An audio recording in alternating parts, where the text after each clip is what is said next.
우즈베키스탄을 알리고 소개하는 TV 우즈베키스탄입니다. 오늘은 지난주 대통령의 해외 출장 관계로 중요한 뉴스가 없어서 몇 가지 소식만 전해드리려고 합니다. 아직까지 구독하지 않으신 분들은 구독 버튼과 알람 설정 꼭 부탁드리고, 타시켄트에 큰 변화가 있을 예정인데, 타시켄트 가보신 분은 특이하게도 타시켄트에는 오토바이가 전혀 보이지 않고 자전거도 별로 없어요. 타시켄트 시에서 타시켄트 시내에 총 연장 656km에 달하는 자전거 전용 도로를 설치하겠다. 관련된 법이 지금 조만간에 통과될 것으로 보입니다. 물론 이제 타시켄트는 워낙에 더워서 낮에는 자전거 타고 다니기가 좀 힘들 거예요, 아마. 근데 이제 해질녘이나 아침 일찍은 굉장히 자전거 타기에 좋은 환경이에요. 그리고 전체적으로 평지이기 때문에 관광객들이 낮에 제일 더운 시간만 피하면 자전거 타고 관광을 하기에도 굉장히 좋은 환경이니까 주변 환경에 큰 변화가 있을 것 같고, 두 번째는 타시켄트 동남쪽으로 지나가는 치르치 강이라고 있어요. 침간산에서 흘러내려오는 물이 치르치 강을 통해서 스리다리아 강까지 연결되는데, 지금 현재는 폭이 한 200m 그 자연 하천이기 때문에 평상시에 물이 차지 않는데 좀 넓고 비정형적으로 되어 있어요. 그 부분을 백지미르에서 세르겔리까지 그 구간에 우리 예전에 한강이나 지역 하천들 환경 미화하듯이 강폭을 65m에서 85m 폭을 일정하게 조정을 해서 물은 그쪽에 흐르게 하고 그 주변 부지들을 정리를 한다. 치르칙 강변으로 둔치를 설치하는 계획이 발표가 됐어요. 교민들이 살고 있는 지역에서는 거리가 좀 되긴 하지만 타시켄트에 또 다른 가볼 만한 장소가 생긴다는 점, 그 뉴스가 하나 있었고요.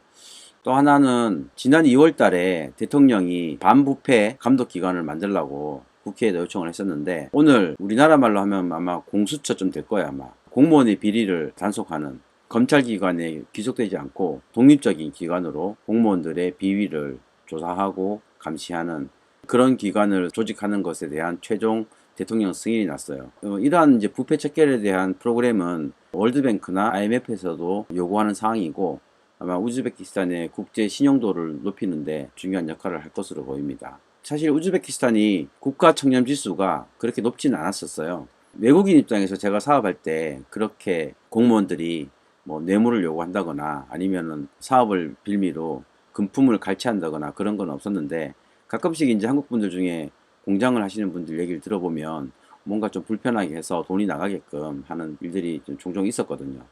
보통 이제 교통경찰에 대한 불신도가 제일 높았고, 일반 이제 동네 경찰서에서도 소소한 것들을 가지고서 주민들에게 크지 않은 돈을 갈취하는 경우도 있었거든요. 대표적인 비위 중에 또 하나가, 예를 들어서 뭐 주류 판매 허가를 받는다든가 아니면 교통범칙금 납부하는 그쪽에서도 잦은 비위가 있었고, 토지 불화 과정에서도 비리가 많았고, 그 외에 이제 뭐 각종 사법기관들에서도 연줄이라든가 아니면은 금품을 통해서 불법적인 자금들이 왔다 갔다 하는 것들이 적지 않게 있긴 있었어요. 특히 이제 학교에서 선생님들이 학생들에게 소소하게 뭘 자꾸 가져오라고 하는 그런 것들도, 우리 촌지라 그러죠. 그런 것들을 요구하기도 하고, 대학교에서 교수들이 학생들에게 돈을 받고 학점을 주고 하는 그런 일들도 비일비재했었고, 근데 지금은 예전만큼 그렇게 심하진 않아요. 제가 러시아나 동남아 지역의 프로젝트를 할 때 보면 우즈베키스탄에서는 상상도 못할 큰 금액들을 요구하는 경우들을 종종 접했었거든요.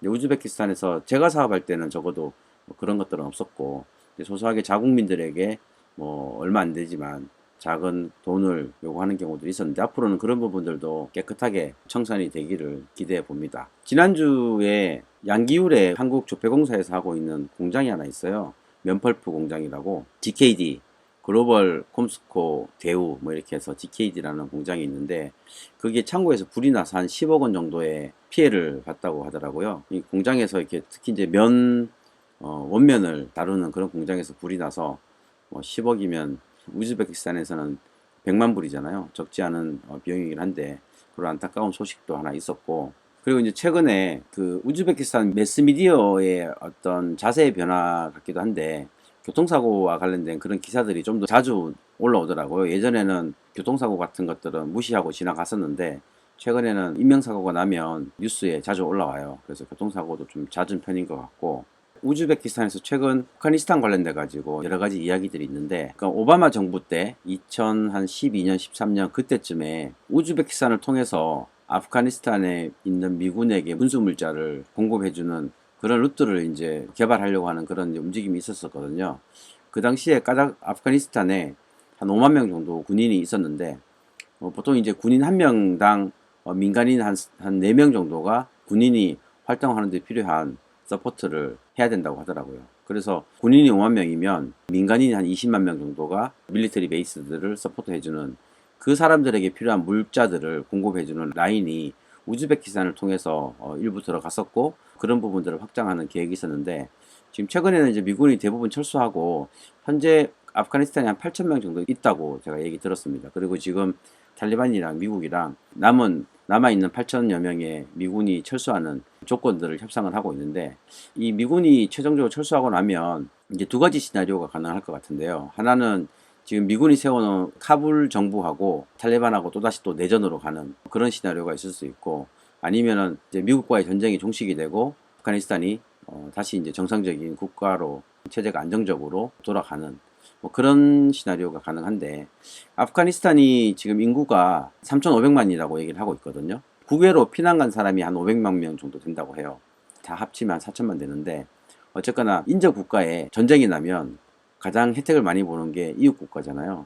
우즈베키스탄은 아프가니스탄하고 국경이 연결되어 있고 투르크메니스탄처럼 산업 기반이 없는 나라가 아니라 어느 정도 산업 기반이 있고 그래서 아프가니스탄이 만약에 정치적으로 안정화가 되면 우즈베키스탄 입장에서는 경제 성장을 하는데 어떤 그런 한 3,500만 정도 인구를 우즈베키스탄 기업들이 가져갈 수 있지 않을까 뭐 그런 기대를 하는데 어쨌거나 지금 미국 아프가니스탄 담당 정부 인사들이 지금 우즈베키스탄에 들어와서 관련된 뭐 협의들을 하고 있다고 합니다.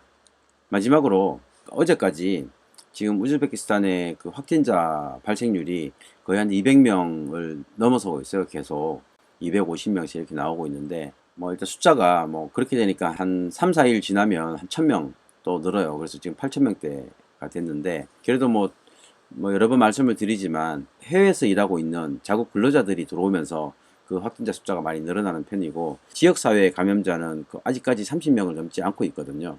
우즈베키스탄 내부에서는 약간은 좀 더 주의를 하는 것 같긴 해요. 오늘도 치르칙 시하고 기브라이 군이라고 하죠. 군, 라이언, 기브라이라든가 장기아타, 이 타시켄트 외곽에 있는 몇 개의 시군구들이 다시 또 레드존으로 방역 기준이 상향 조정되었다고 뉴스에 나오는데 좀 더 조심은 하긴 하지만 그 250명이라고 하는 숫자가 지역사회 감염이 아니니까 그렇게 뭐 심각하게 우려할 정도는 아닌 것 같습니다.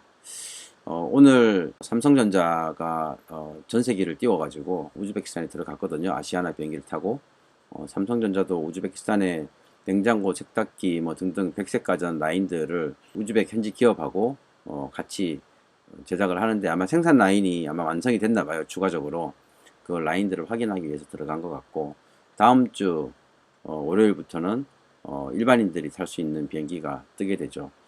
7월 6일과 7월 13일 뜨는 아시아나 비행기는 항공료가 거의 한 편도가 110만 원 가까이 되고 왕복이 150만 원 정도 되는데 7월 13일 것까지는 다 매진이고 7월 20일 티켓이 지금 아직 자리가 좀 있는 편이니까 혹시 뭐 7월 중으로 우즈벡에 가실 분들은 미리 예매를 하셔야 될 것 같고 저는 지금 대기 상태로 걸어놓고 기다리고 있는 상태입니다.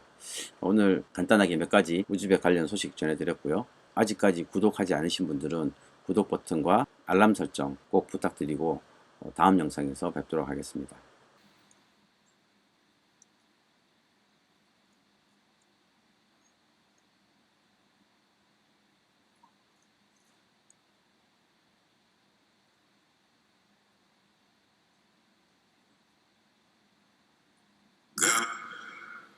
Внимание! Говорит и показывает Москва.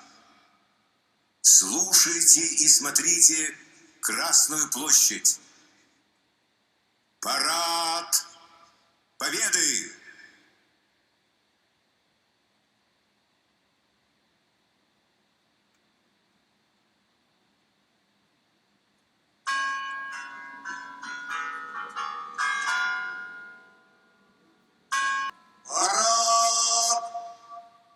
Под государственный флаг Российской Федерации и знамя Победы!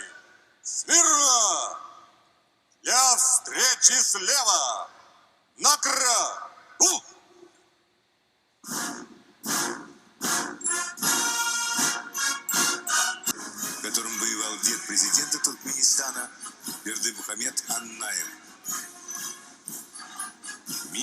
Бакун проходит парадный расчет вооруженных сил Республики Узбекистан.